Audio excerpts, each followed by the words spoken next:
Man, oh man, you are such a genius, young man, young woman.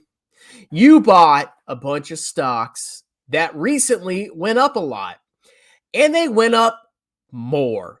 You are the new Warren Buffett. You bought the dip of the Magnificent Seven. You bought the dip of Tesla. You bought the dip of Microsoft, Apple. And guess what? The stocks went back up. You're just a freaking genius. Investing is so easy. You find stocks that went up a lot. When they dip, you buy the dip, and they always go back up forever and ever into the future. Welcome back to Strongman Personal Finance. There's something that's really been nagging me recently. It's been really bothering me about a lot of these YouTubers who are taking their victory laps. They think they're such geniuses because their stonks went up over the course of 6 months. And I can tell you right off the bat, if somebody celebrates recent price action in their stocks, recent, 6 months, a year, even 2 years, even 3 years, they are noobs. They are clowns. Investing is a game of time. It is a game of decades. When you invest, at least I hope you're investing, when you invest, you're thinking far into the future. My time horizon is in decades. I'm not going to sell my stocks for 30, 40, 50 years. And guess what? I don't care if stonks go down. I don't care if my stonks go up. I don't care in the short term. All that matters is that I can guarantee or mitigate the risk that I will not achieve my financial goals. And you know a good way to not achieve your financial goals in the long run, maybe in the short run, your stocks will go up. It's to buy stocks, go all in stocks that have gone up a lot recently, that are popular. Time and time again, the history of the market has shown that an asset class that has massively outperformed in the recent past tends to revert to the mean. It is one of the most basic lessons of investing that you don't buy stuff, or at least go all in stuff, that's gone up a lot. Now, stuff can go up a lot for a good reason, and it can continue to go up a lot. But there is a risk. There is a risk that you could be buying something that is overvalued, potentially. And that risk is what could destroy your financial future. Because like I said, the goal is to get to retirement or to achieve some financial goal and to mitigate the risk that you buy something at the wrong time and ruin your chances of achieving retirement. What do you think is more likely to get you to retirement? This is a trick question. Well, really not. Dollar cost averaging into a global index or dollar cost averaging into QQQ. What is more likely to get you to retirement? It's VT. Why? Because you are not concentrating your portfolio in one asset class. The more diversified you are, the less risk you have of massively underperforming every other asset class. And you may think I'm insane. You may think I am a freaking insane maniac by saying you shouldn't go all in QQQ. But I'm right. And we're going to talk about this. And I'm going to show you some things that may shock you, that may blow your mind. And then we're going to circle around at the end. And I'm going to tell you why you should still buy VT instead of not buying QQQ. Okay? So let's go ahead and check out some noobs on YouTube. So first we have Joseph Carlson. Who is this guy? Well, he's this dude. He's like a software engineer, programmer, something. And now he's a stock investor. He's a genius stock investor. What is his claim to fame? He bought a bunch of large cap tech stocks. Why? Well, he'll give a bunch of sophisticated reasons behind it. But I can guarantee you the main reason he bought these stocks is because he looked at past performance. He looked at past revenue growth, past earnings growth, past free cash flow growth, probably a little bit of dividends mixed in. And he decided that large cap tech is the way to go. And I would agree, and to a certain extent, I think some of your portfolio should be in large cap tech. I 100% agree with that. But this guy is literally a closet indexer. Go look at his tech portfolio. What's in the tech portfolio? Large cap tech.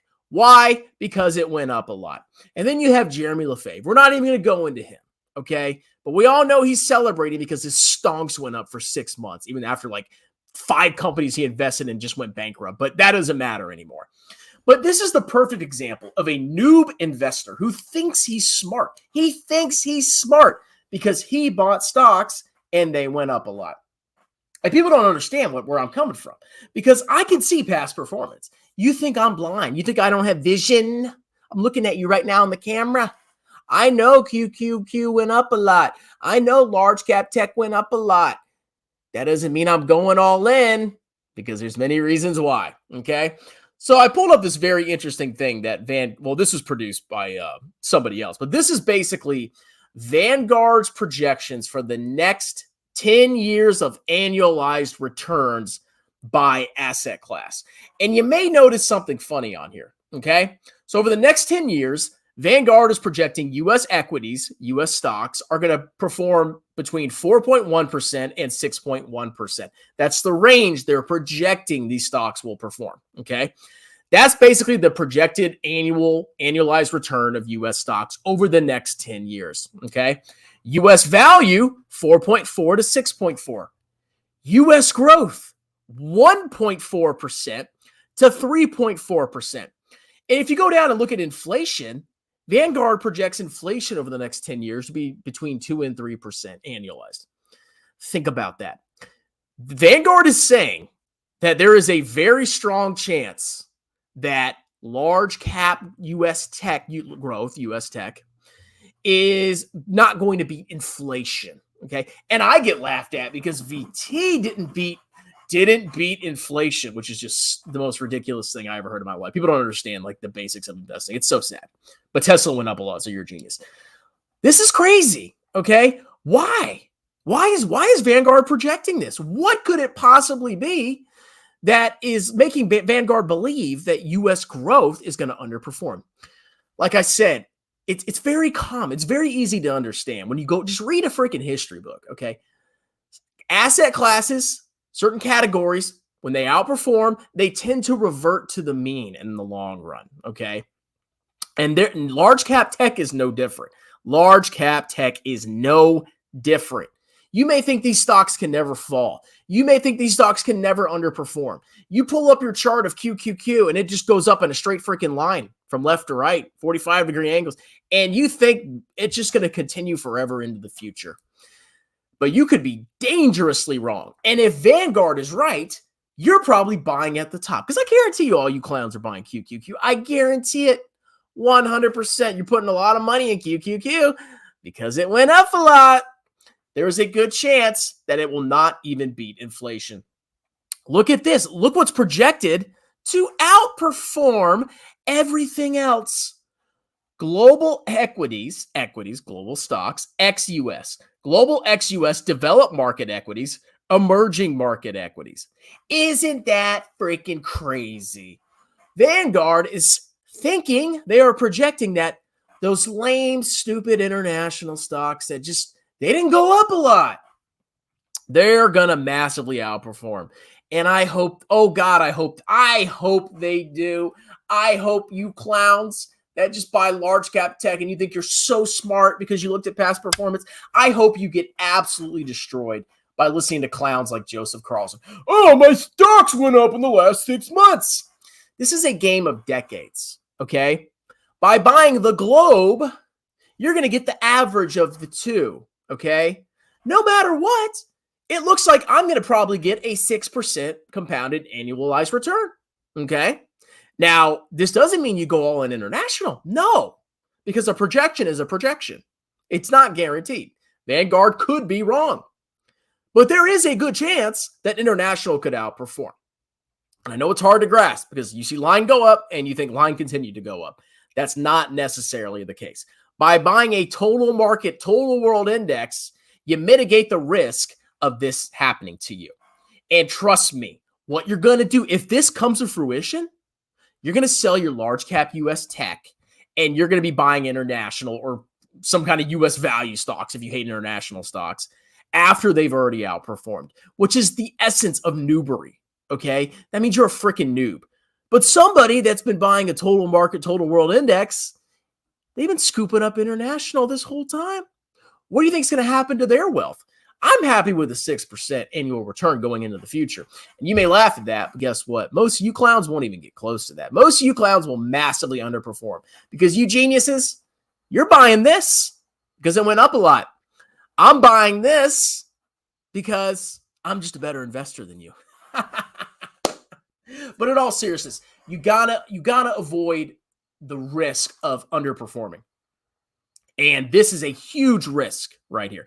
Not guaranteed, but it's a huge risk. They're even projecting that bonds are going to outperform U.S. growth. Oh my God. Be careful what you're doing, okay? Hopefully this is starting to make sense. Now, have you ever heard of the Nifty 50 stocks? Okay. I remember reading about this. It was basically 50 hotshot, amazing growth stocks that had massive earnings back in the 60s and the 70s, okay? The Nifty 50 were the future, bro. They were just going to go up and up forever. You couldn't go wrong with the Nifty 50. And like any story, after a while, even though they went up a lot, after a while, they massively underperformed the S&P 500 because a lot of these growth stocks, they're priced as if they're going to keep growing perpetually, perfectly into the future. And whenever they start to run into trouble, they can fall dramatically. Look at what happened to Meta. Okay, Meta's recovered. Look what happened to Meta. Remember that? It went from like $300 to like $90. Okay, it's recovered, but it may not always do that in the future. And if you had been buying Meta in the 200s or 300s or whatever stock echoes or repeats that kind of scenario, you could get absolutely wrecked. You need to mitigate the risk of that happening to you because that could happen to you, okay? I don't care how many gains you've got since March of 2020 when you first opened your Robinhood account. I don't care. This is a game of decades. This isn't a freaking gambling garbage game that you have to play. Because if you're playing a gambling game, you're going to lose in the long run, okay? And I'm going to win. I'm going to laugh. Because I will never get annihilated in the market. Ever. It's literally, unless the world ends, I will never get annihilated, okay? But read about the Nifty 50. Read about it. Just see what happened, okay? And we have echoes of the Nifty 50 here. Now we have Fang-M, which has been replaced by the Magnificent Seven.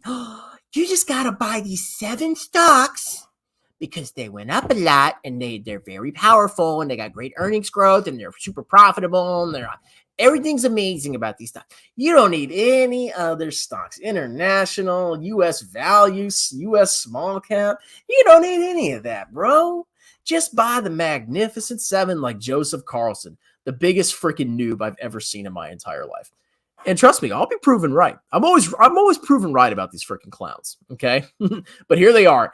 Apple, Microsoft, Nvidia, Amazon, Meta, Tesla, and Alphabet. Okay, right off the bat, I can tell you, Nvidia and Tesla are massive freaking bubbles, okay? That's my personal opinion. Could be wrong. And these other stocks, while they're great companies, are probably a little expensive right now, okay? You gotta be careful. Now, when you look at QQQ, it's almost like common sense. Like, you look at it, look at this return, okay? Since the bottom, since 2008, it's gone up 1,273%. It's like you can't lose, but you can. You can lose 100% because this is only 14 years. 14 years, which seems like a crazy amount of time, right? But when you're investing over 30 years, 40 years, that's not that much. Okay, it's a lot, but it's not that much. And if you started investing up here, if this is when you started investing, you need to be really careful because just because it went up a lot over the last decade and a half, doesn't mean that performance is going to continue into the future, okay? That's why I keep a global portfolio because if Vanguard's right, I look like a freaking genius, okay? If Vanguard's wrong, guess what? I still own all of these stocks, okay? Because you got to remember, these companies can project whatever they want to project. They could be 100% wrong. Okay? It's possible. But there's also been many historical examples of stonks that went up a lot that everybody loved. Everybody loves them. They're a future, bro. And they get absolutely wrecked. Okay? So I always say you should probably consider a total world index. But I guess if you just want to buy large cap growth because Joseph Carlson, he's got a lot of money, look at him celebrating. Oh, I'm such a genius. My stocks went up over 6 months. Oh, buy my course, bro. You go right a freaking head, okay? We'll see. We will see. And even if I'm wrong, I'm really not. I can't lose. I can't lose. That is how you know. That is how you know you've accepted what being a real investor is. Not buying stuff that went up a lot or going all in stuff that went up a lot. Okay? Let's do some comments. Hello. I'm about you. BT and chill. Your flaw. Literally no company can't survive in Europe. Yeah. They're all going to zero. Roth IRA and chill. And 401k. I'm buying Apple. Yeah, just like Genius Joseph. Genius Joseph. Okay? He's such a noob, man. I mean, he's gotten great returns because he just buys the largest stocks in the index. But that doesn't mean that's going to last forever. Okay? Like, people think that I can't see that. It's just crazy. People think I can't see past performance. I don't care. It doesn't matter to me. Okay? That's when you know you've kind of moved away from like noob to like, you don't even have to be I'm not an advanced investor. Okay? I'm an index guy. Okay? But I know some basic, I've read some basic stuff about investing.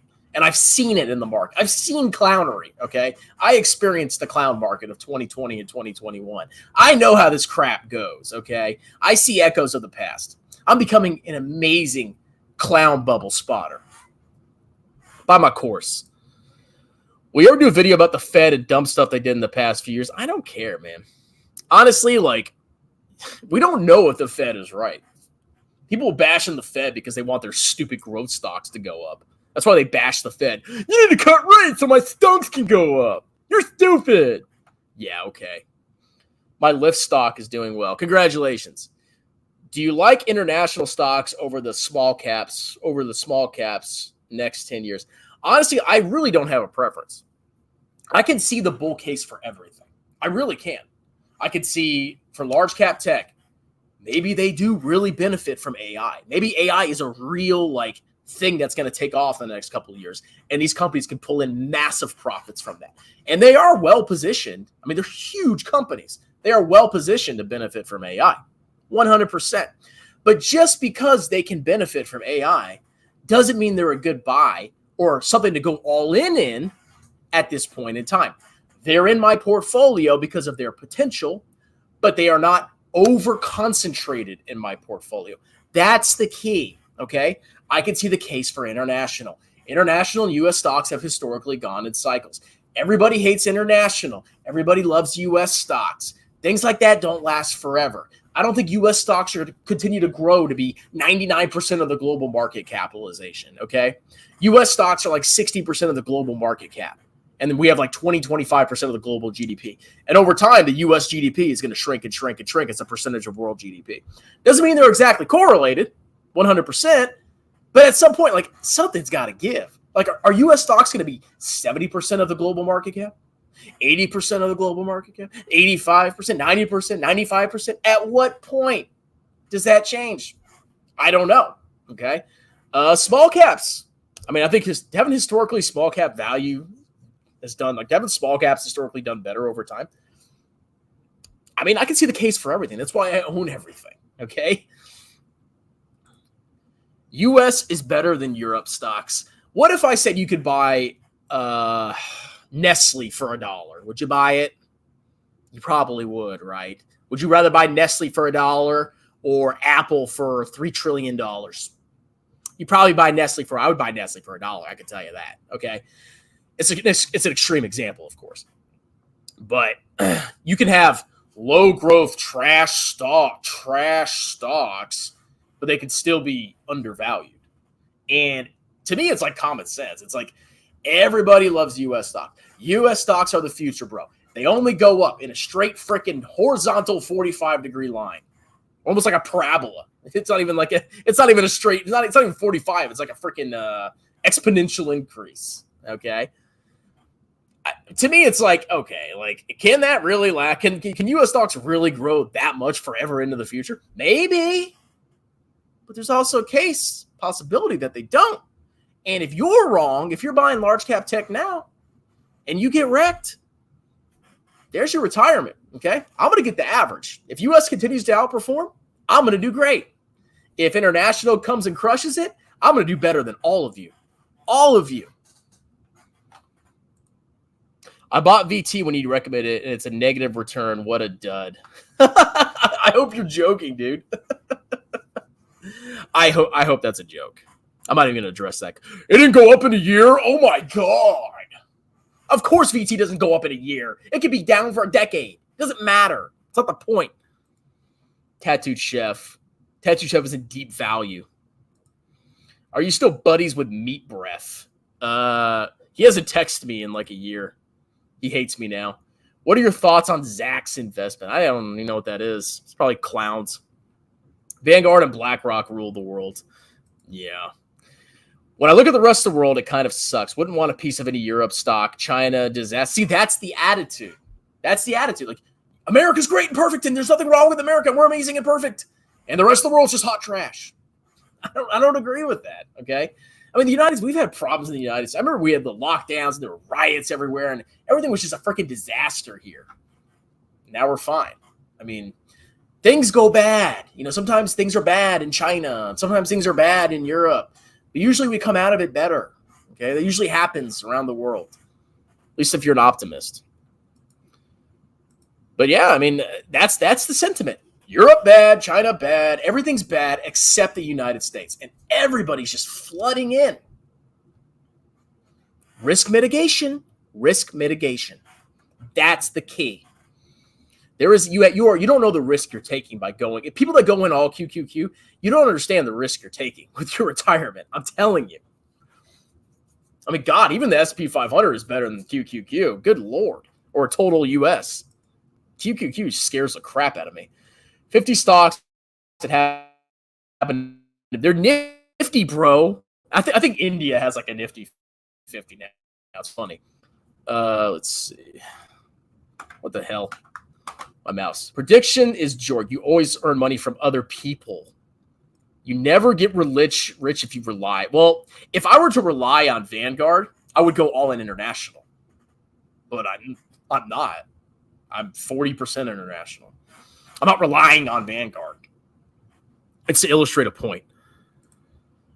For daily, you guys, like, a lot of you people really don't understand investing. Like, I've been buying index funds since 2012, and I'm prepared for my index to be flat or even negative for a decade. I'm prepared for that.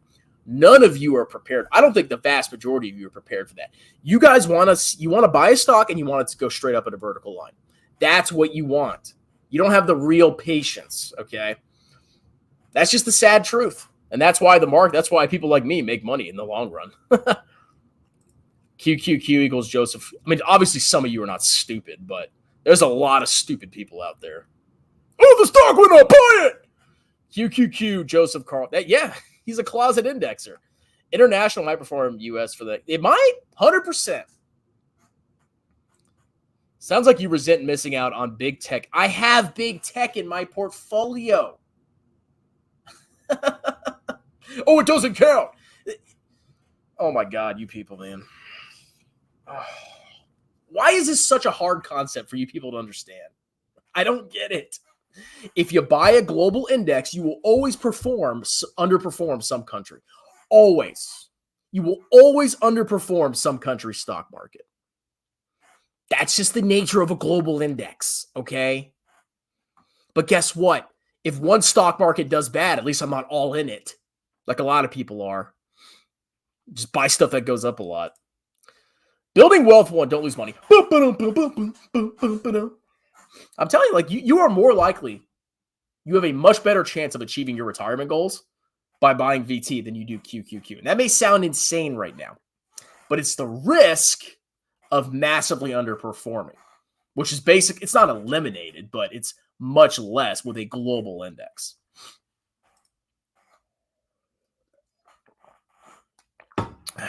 Good point there, buddy. I put my money with long-term capital management. That was a fund that like completely imploded. I think they were using like insane amounts of leverage, and they just a bunch of PhDs. Oh, I'm such a smart academic. Oh yeah, I have a PhD. I'm a CFA. I watched Jeremy Lefebvre on YouTube, and then I started long-term capital management, and then they got freaking wrecked like losers. And they underperformed the index. Neo, Rivian, and Lucid are all up today. You missed out. Oh my God. Oh, I'm so FOMO. I'm going to FOMO buy them all tomorrow. You know why I'm such a freaking, I'm a Chad. You know why? I did not buy into the hype. Okay. I made fun of all the clown stocks when they were going up. And guess what? I turned out to be right. It took years, but I was right. Look at the epic implosion of ARK. That was so easy to call. It was easy. I don't know when it's going to happen, but when you see a bunch of clown stocks go up like that, like these companies, these are clown stocks. When they go up, I don't give a crap. I have zero FOMO because fundamentally they are trash. Can you do a video on the next Fed meeting? Oh, 100%. I'd get so many views if I did that, Cole. So many views. What's the Fed going to... Are they going to raise 0.25 basis points or 0.26 basis points? Oh my God. It's so stupid. Most of us aren't in big tech because it went up a lot. There's easily a genuine thesis of why they are objectively great, such as a leg up on other companies. Look, I am sure some people have a thesis. I see this all. I used to do this. I would pull up past performance, and I'd say, wow, that has a lot of growth. And you see it. I see it everywhere. They pull up past performance. They see it has a lot of growth. And they say, I like that ETF. I'm going to buy it. That's what people do. Not everybody, the vast majority, especially retail, okay? All I'm saying is, even if you have a good thesis, you have to understand you could be wrong. And you have to understand history. Look at stocks that have been going to the moon that are amazing and perfect, and they can't go wrong, and they're the best investments. And why would you buy anything else? They're the future, bro. The Magnificent 25, the Nifty 50, the Magnificent 7. It's a risk you have to mitigate. Let's see. Fed flips VT. Do this now.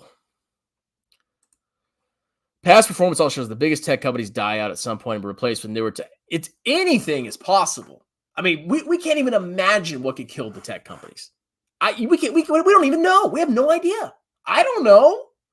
That's why I'm not going all in on tech. Let's see. China, Brazil, and Mexico are undervalued, but they're not. The U.S. stocks went up a lot, okay? And for the next 30 years, they're going to grow at 12% compounded every single year, and U.S. stocks are going to be 80 to 90% of the global market capitalization. Okay? That's just how it is. If the U.S. sneezes, the world gets cold. Right now, U.S. earns a valuation premium only for international outperform its valuation.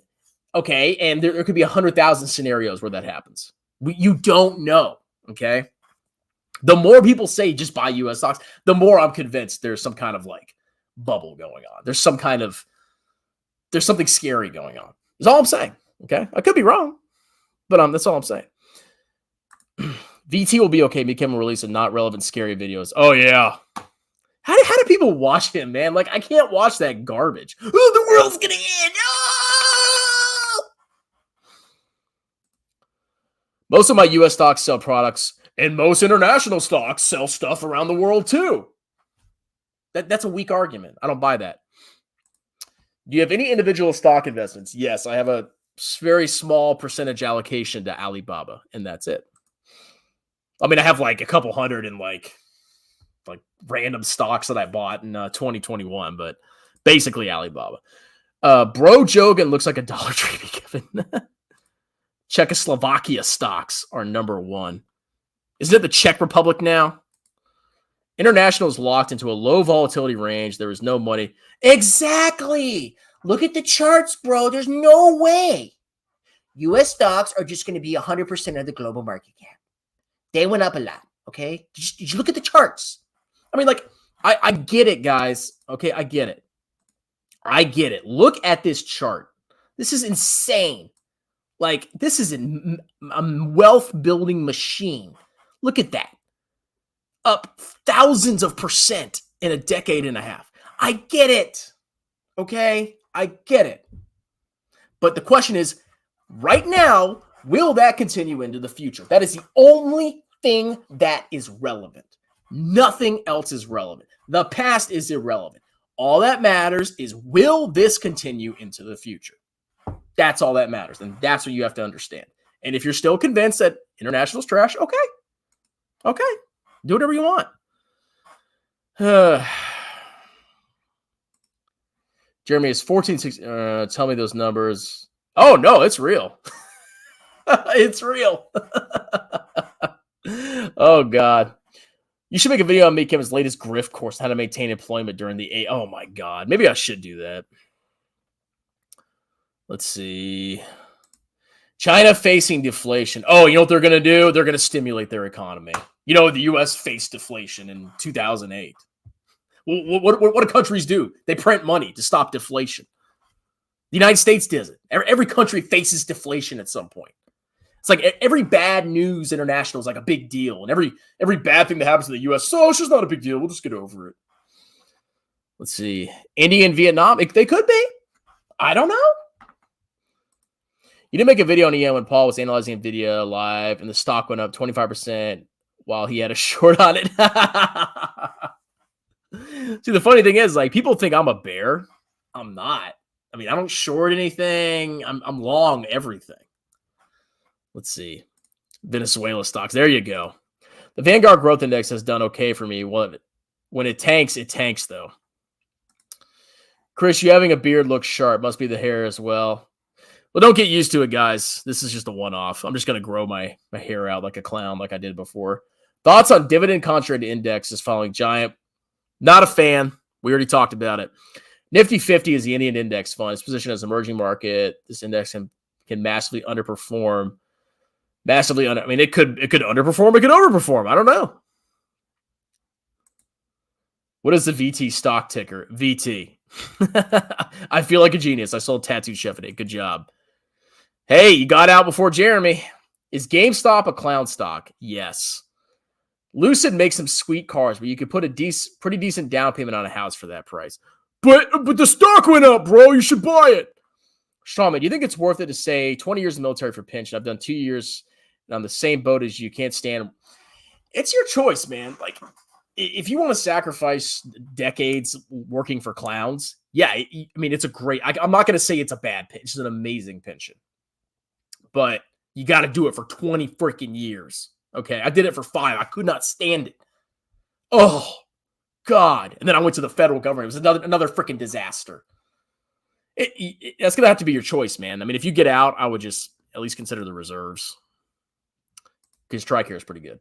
I prefer to invest in countries with established infrastructure. Call me old-fashioned. Yeah, because the U.S. is the only country with infrastructure. I really think most people haven't left the United States. It's easier to fool people than convince them they may have been fooled. Mark Twain. True. Congo region.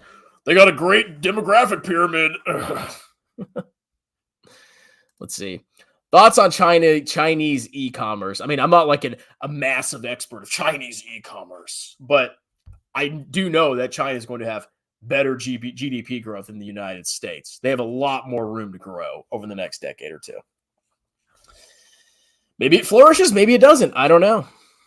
Maybe they're in the demographic trap and I'm wrong, and Chinese stocks just stay low forever and they're garbage. Do you see a future growth e-commerce specifically in 100%? Of course I do. I see growth everywhere. Everything can grow. The earnings to support a lot of the stocks. Don't let graph went up a lot scare you. Yeah, they do so far, but the valuations are also in the future. Great earnings in the past. What about the future? Who knows? Let's see. Weren't they already saying that international stocks had outperformed 10 years ago? Look what happened. Well, I mean, that's true.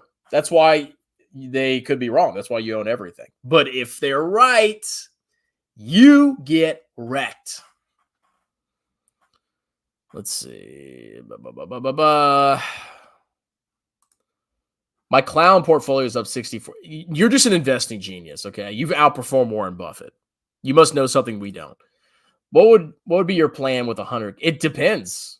I mean, for me personally, if I got $100,000, I would do a lump sum into VT. That's what I would personally do, because I'm not going to sell it for 30 or 40 years. That's it. Now, if you need the money sooner, maybe you shouldn't do that. If you're in retirement, maybe you should put some in bonds. I don't know. But for me personally, I would throw it all into VT, and I wouldn't touch it for 30, 40 years. Who is dumber, Paul from EM? Oh, Jeremy's way dumber. Maybe hard to know. No, Paul's smarter than Jeremy. In today's military, I wouldn't have made it. The military sucks now. God. Strongman, do you invest in properties? No. I just have a house and that's it. Is the growth in the room with us now? Is the growth. I'll show you some growth. China has too many people. Way too many factories can afford to close. But their population pyramid is bad. Their millennial generation is only larger than the United States' population, but they're just doomed. They're going to zero. Why lump over DCA? Because me personally, I don't get affected if stocks go down after I lump sum. And in 30 years, 40 years time, I'm pretty sure the global market's going to be much higher. So I don't care if it goes down 30% the day after I buy it. I don't care. It would be annoying, but I wouldn't care. I wouldn't sell it. I wouldn't panic sell it. But it's really your temperament, if you're more comfortable DCing, then do that. Okay. But for me personally, if I'm not going to sell it for 30 or 40 or 50 years, I don't give a crap. I'm just going to lump sum it in. Let's see.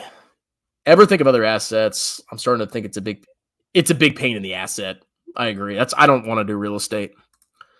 It's funny, Paul makes the same video every 2 months on his Buffett index. Oh, well, at least I'm smart enough to acknowledge, there could be legitimate reasons that U.S. stocks continue to outperform. I could be wrong. I can't lose. Can you make a video on how to optimally relocate for retirement and avoid state taxes? This could be helpful for us. I mean, just go to a low tax state. Just Google states that don't have income tax, or Google the most tax-friendly states, and then go visit them to see if you actually like them. And then if you want to retire there, retire there. Thoughts on Lefebvre claim he outperformed the market. Look, I'll make a video about this. If you invested 100K in 2000 peak, you wouldn't break even for 12. Oh, I don't care. I just said I'm investing for 30 or 40 years. I don't care. Doesn't matter. Now, if I needed the money in 5 years, different story. I'd probably be 70% short-term bonds or something. Let's see. It's much harder to find a job in China, pay worse. Do you live in China? Aronson had to pass the black hole. I have no kids. That's why I yellow high volatility NASDAQ stocks. I'd probably do VT if I were you too. I mean, even when I didn't have kids, I still bought VT. Every few decades, there are 1 to 2 lost decades of zero return. That's true. 100%. That's why if you need the money in 5 or 10 years, maybe you should DCA. I don't know. But for me personally, I would just lump it in. The fact that 7 stocks come with the entire country's index should scare the crap out of everyone. When their growth plateaus, so does the index. That's the risk. You can mitigate that risk by not going all in those 7 stocks, which I think a lot of people are doing. But whatever, U.S. stocks went up a lot. All right, that's it. Jeremy's a clown. Have a wonderful night. Cheers.